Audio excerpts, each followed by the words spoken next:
Dear students, welcome to my YouTube channel. Students, आज के experiment में हम टेबल 3 इंसुलेशन जो स्ट्रेंथ है उस तो चेक करेंगे हाई वोल्टेज लैब के अंदर। वीडियो एंड तक ज़रूर देते हैं। अगर आपका कोई क्वेश्चन है तो हम मुझसे एंड में पूछें।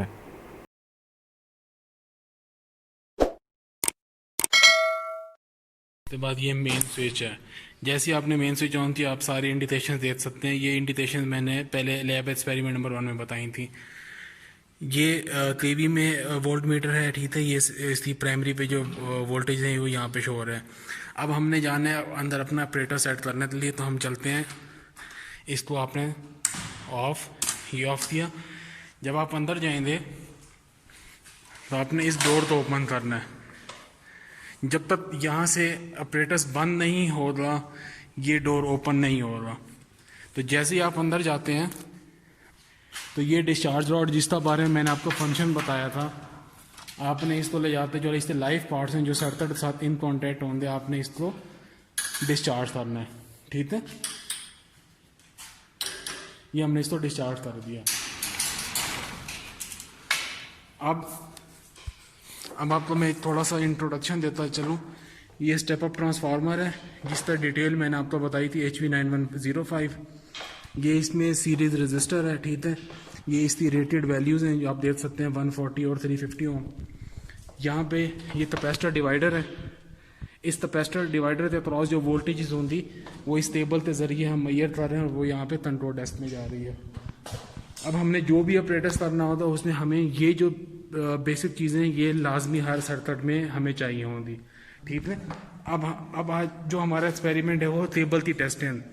तो हम अपने टेबल के सैंपल यहाँ पे लगाते हैं। सबसे पहला सैंपल हमारे पास 321 है। सादा अल्फाज में 331 का सैंपल है। इसमें 3 जो हैं कंडक्टर्स हैं और हर एक का जो तेज है वो 21 है। टेबल का सैंपल मेज छोड़ते रहे थे टाइटली बाउंड हो। वो एंड जो थे आपने इस सर्किट के साथ जोड़ना है और जो दूसरा एंड है उसको आपने इंसुलेशन के अंदर कवर रखना है। कंडक्टर एक्सपोज नहीं होना चाहिए। अब हम इसको यहाँ पे लगाते हैं, ठीक है। सर्किट के साथ जोड़ते हैं।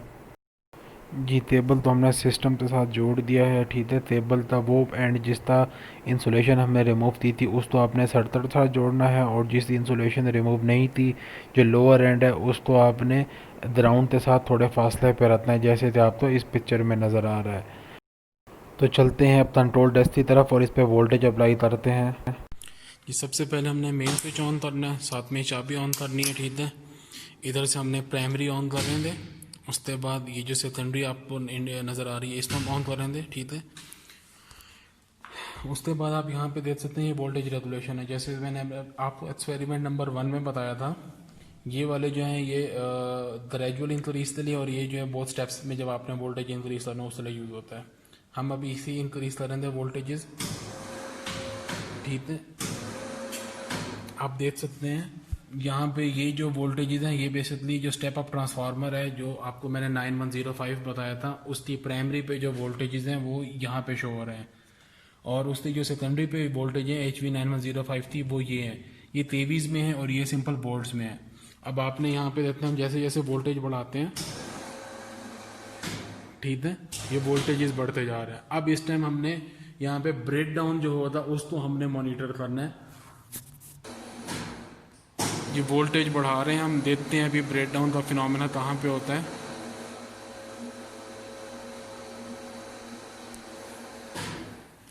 आप इस टाइम आवाज़ सुन सकते हैं बेसिकली, ठीक है।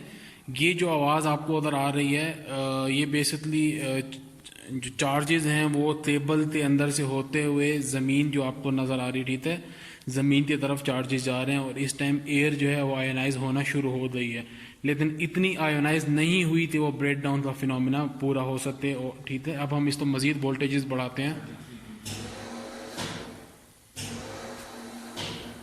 अब आप सुन सकते हैं आवाज़ जो है मज़ीद तेज़ हो रही है, ठीक है, मज़ीद आयोनाइजेशन का फिनोमेना हो रहा है। और अगर आप अभी हम वोल्टेज को देखते हैं तो वोल्टेज इस टाइम ये 39.2 केवी जो है ये इस टाइम हमें स्टेप अप ट्रांसफार्मर के आउटपुट में मिल रहे हैं, ठीक है। अब हम मज़ीद इसको ब्रेक डाउन की तरफ चलते हैं। जी, आयोनाइजेशन का फिनोमेना तेज़ होती है, आप सुन सकते हैं।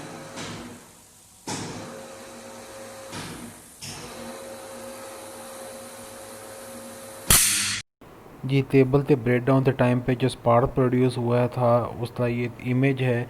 आप देख सकते हैं टेबल के लोअर एंड से जो नियर बाय अर्थ ऑब्जेक्ट है उसके बीच में एक आर्क जनरेट हुआ है। ये आर्क क्लियरली विजिबल है, इसकी इंटेंसिटी आप देख सकते हैं। ब्रेकडाउन के टाइम पे हाई इलेक्ट्रोस्टैटिक फोर्सेस जनरेट होती हैं जिनकी वजह से टेबल में थोड़ी बहुत वाइब्रेशन पैदा होती है, जैसे कि आप देख भी सकते हैं वाइब्रेशंस। ये जी 56 केवी पे हमारा ब्रेक डाउन हो दिया, ठीक है। मीन्स 56.25 केवी पे उस टेबल ने, ये जो आपको मैंने वहाँ पे टेबल लगाया हुआ है, ठीक है, ये जो टेबल का सैंपल है इसकी इंसुलेशन स्ट्रेंथ 56.2 केवी पे ब्रेक डाउन हो गई है। इसने इंसुलेशन स्ट्रेंथ ख़त्म कर दी है अपनी। अब हम जाते हैं टेबल का सैंपल जो है वो चेंज करते हैं। जी स्टूडेंट्स, इस टाइम हमारे पास जो ये टेबल का सैंपल है ये है 729। इसमें 7 जो है नंबर ऑफ कंडक्टर्स हैं, ठीक है, और 29 जो है उनका देज है according to AWG American wire gauge. अब हम इसको दोबारा से ये जो पॉइंट है इसमें हम लगाते हैं, और लगाने के बाद हमने यहाँ से मेक श्योर करना है तो यहाँ से सेफ डिस्टेंस रहे, जिस तरह मैंने आपको पहले बताया। अब आप देख सकते हैं ये कैपेसिटर डिवाइडर से और ये जो टेबल है इसका सेफ डिस्टेंस है, और नियर बाय जो अर्थ ऑब्जेक्ट है ये आप देख सकते हैं इससे थोड़ा सा इसका फासले पे होना चाहिए। मींस ये इस टेबल के एंड से इसकी बेस तक, कैपेसिटर डिवाइडर की बेस तक का जो फासला है ये ज़्यादा होना चाहिए, और इस टेबल के एंड से ज़मीन तक जो फासला है वो कम होना चाहिए, तब वो एक्चुअल ब्रेक डाउन जो आपको मिलेगा। जी अगेन वही सारा प्रोसीजर, हम इसको मेन स्विच ऑन करते हैं, चाबी ऑन करते हैं, ठीक है, इधर से प्राइमरी ऑन और इसे सेकेंडरी ऑन, ठीक है। अब हम आहिस्ता आहिस्ता यहाँ से वोल्टेजेस बढ़ाते हैं। आप देख सकते हैं हम यहाँ पे वोल्टेज बढ़ा रहे हैं तो ये यहाँ पे भी वोल्टेजेस बढ़ते जा रहे हैं।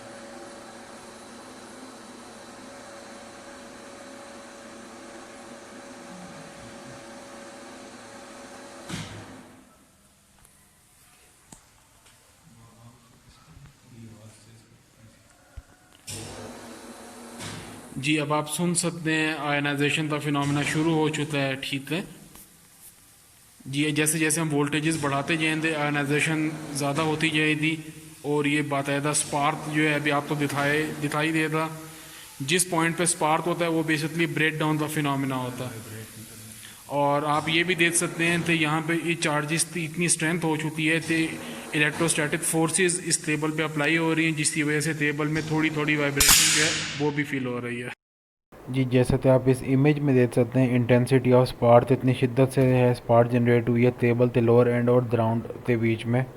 जी ये देख रहे हैं 119 वोल्ट जो थे इस टाइप ऑफ ट्रांसफार्मर थी इनपुट पे थे, और आउटपुट जो थी 51.96। मींस जो 729 का हमने टेबल ली उसकी ब्रेकडाउन वोल्टेज जो थी 51.96 केवी थी, ठीक है।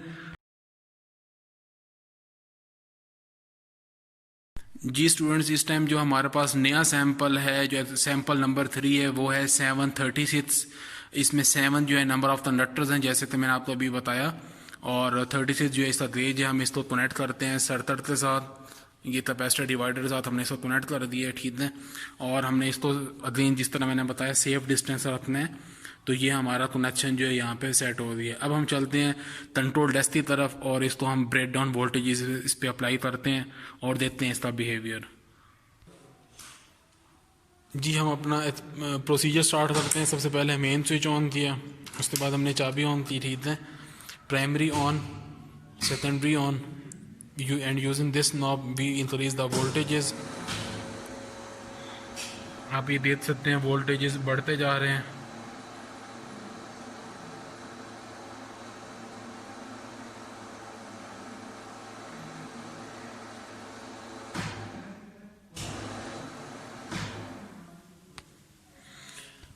जी अब चलते हैं उधर टेबल के सैंपल तक इफेक्ट देखते हैं, उस पर क्या इफेक्ट हो रहा है। जी आप इस टाइम सुन सकते हैं इसमें आर्थिंग की आवाज़ आना शुरू हो रही है। बेसिकली ये आयनाइजेशन का फिनोमेना जो है शुरू हो चुका है। आयनाइजेशन जो हो रही है एयर की हो रही है, जो कि प्रेजेंट है between the end of table and grounding surface. अब हम मज़ीद वोल्टेजेस बढ़ाते हैं। आप सुन सकते हैं आवाज़ जो है आयनाइजेशन की आवाज़ जो है तेज़ हो रही है। और अगर हम इस टाइम लाइट्स रूम की ऑफ करें तो आपको बताया था एक ग्लो नज़र आया था, ब्लूइश कलर का ग्लो नज़र आया था at the tip of cable. ये 736 टेबल का ब्रेक डाउन द टाइम पे लिया दिया इमेज है जिसमें आप स्पार्क की इंटेंसिटी देख सकते हैं। जी इधर ब्रेक डाउन वोल्टेज हम देते हैं 41.9 केवी हैं और ये 93 वोल्ट्स जो हैं ये ट्रांसफार्मर की प्राइमरी पे थे। जी नेक्स्ट कंडक्टर जो है हमारे पास 748 था है 748 था है। मेक श्योर ये प्रॉपरली वाउंड होना चाहिए। हम अब इसको कनेक्ट करते हैं अपने कैपेसिटर डिवाइडर के साथ, ठीक है। और बाकी जो प्रोसीजर है वो सेम है जैसे कि मैंने आपको बताया। हम आप देख सकते हैं ये, ठीक है, ये हमने इससे कनेक्शन जोड़ दिया। अब हम चलते हैं कंट्रोल डेस्क की तरफ और इस पर वोल्टेजेस अप्लाई करते हैं। जी अगेन वही वाला प्रोसीजर, सबसे पहले आपने मेन स्विच ऑन किया और उसके बाद आपने ये यहाँ से चाबी ऑन की, ठीक है। प्राइमरी आप देख सकते हैं इस टाइम ऑफ है, हमने इसको ऑन करना है। अब आपने इस वाले नॉब से वोल्टेजेस बढ़ाते हैं। वोल्टेजेस आप देख रहे थे बढ़ रहे हैं। अच्छा, आपको मैं यहाँ पे इस वाली नॉब का भी यूज़ बता देता हूँ। अगर आपने ग्रेजुअल इंक्रीज करना है, मींस डेसिमल के बाद आपने वोल्टेजेस इंक्रीज करना है, तो आप इसको यूज़ करते हैं। जैसे आप देख सकते हैं यहाँ पे, ये ठीक है, बहुत माइन्यूट अमाउंट में वोल्टेजेस बढ़ रहे हैं, लेकिन हम नॉर्मली इस वाले ऑप्शन को यूज़ करते हैं।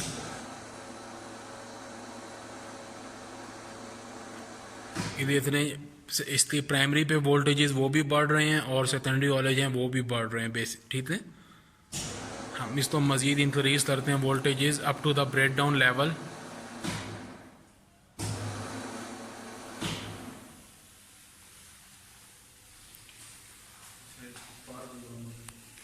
जी ये आप जैसे कि आपको मेरा ये कैमरा दिखा सकता है, इस टाइम आर्थिंग का फिनोमेना जो है वो शुरू हो चुका है, आपको आवाज़ भी आ रही होगी। हम वोल्टेज मज़ीद बढ़ा रहे हैं, देख सकते हैं आप, स्पार्किंग हो रही है, ठीक है। और इस टाइम ब्रेक डाउन फिनोमेना हो चुका है। जी ब्रेक डाउन के टाइम पे जो स्पार्क प्रोड्यूस हुआ है वो आप इस इमेज में क्लियरली देख सकते हैं कितनी इंटेंस स्पार्क प्रोड्यूस हुई है। और ब्रेक डाउन के टाइम पे जो वोल्टेजेस थे प्राइमरी पे वो 100 वोल्ट्स थे, और 100 वोल्ट के अगेंस्ट जो हमारे स्टेप अप ट्रांसफार्मर ने जो वोल्टेजेस दिए हैं वो 42.8 केवी दी है। जी यहाँ पे आपने अपना ऑब्जर्वेशन और एनालिसिस करनी है जो एक्सपेरिमेंट के दौरान आपने दिया। टाइप में आपने टेबल की टाइप लिखनी है, जो टेबल का देज था वो लिखना है, और ब्रेक डाउन में आपने 5 वैल्यूज़ लेनी है और उनका एवरेज लगाना है। जी स्टूडेंट्स, आज के एक्सपेरिमेंट में हमने टेबल की इंसुलेशन स्ट्रेंथ जो थी वो चेक की, डिफरेंट सैम्पल्स की इंसुलेशन चेक की हमने। मैं उम्मीद करता हूँ आपको आज का एक्सपेरिमेंट सही तरह से समझ आ गया होगा और इसमें जो डिफरेंट इंपॉर्टेंट पॉइंट्स थे आपको क्लियर हो चुके होंगे। अगर आज के एक्सपेरिमेंट्स रिलेटेड आपका कोई क्वेश्चन है तो आप मुझसे पूछ सकते हैं।